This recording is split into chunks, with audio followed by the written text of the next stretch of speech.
na ano. Hindi na malinis yan. Hello po. Hello po, ate. Alam mo, yung sakit mong nararamdaman yan sa kamay mo, kamo na nababaluktot. Alam mo yan, kung gagamitan mo yan ng, ano bang tawag doon? Sa ano? Iteracare. Iteracare. Alam mo, gagaling yan. Kasi ako almost 4 years na iniinda ko itong paa ko, nadadaganan ito ng 4x4 na 3 piraso. Di ang haba, tapos malalaki. Siyempre 4x4 nga. Na ano siya, nabali. Tapos namamaga ngayon, 4 years siyang iniinda ko ang sakit. Pero hindi ako nagsasalita, gawa nga ng may trabaho ako, baka mamaya pauwiin ako ng amo ko. Ayaw ko naman, di ba? Siyempre magtiis talaga ako. Pero nung napunta na ako dito kay Inday Roma, dito ko nasubukan yung binublo niya yung aking mga paa. Tapos, dahil sabi niya maganda, ngayon inayaan ko na i-blow niya. Ay sa awa naman ng Diyos, hindi talaga sumakit. Mga 1 week siguro hindi siya sumakit. Nakatulog na ako kasi every night yan na matutulog ako, ano siya, kumikirot hanggang dito sa sa legs ko na maabot siya. Tapos inahawakan ko yan kasi gawa nga ng sobrang sakit.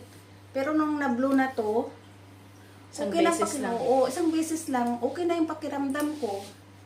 Hindi na siya sumasakit. Kaya nga sabi ko, ay pag uwi ko, bibili ako nito kasi maganda pala. Tapos antay mo 1 week ate. Tapos after 1 week, medyo sumakit siya ng konti. Pero nung na-blow uli, 2 weeks na, hindi sumasakit. Kaya hanggang ngayon, hindi siya sumasakit. Kaya alam mo naman kapag sumasakit to, sasabihin ko ulit sa kanya, pero hindi na sumakit talaga. Kaya maganda kapag tuloy-tuloy.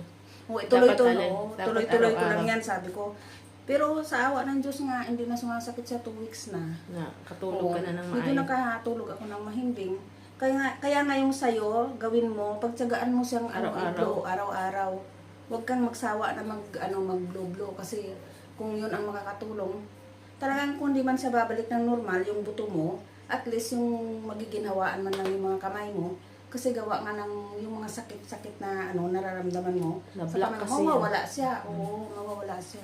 I-try mo lang, te. Salamat ate. I-try mo lang talaga na gawin. Pagtiyagaan mo. Kasi huwag tayong magsawa na mag-alaga sa katawan natin kahit na papaano. Praise Kapag God. praise God talaga. At ito, wala na akong nararamdaman sa paa ko. Totoo yan.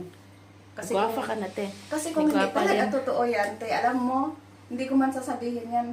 Kasi talaga ako na nakasubok na eh. Kaya masabi ko talaga yan. Salamat. Salamat talaga.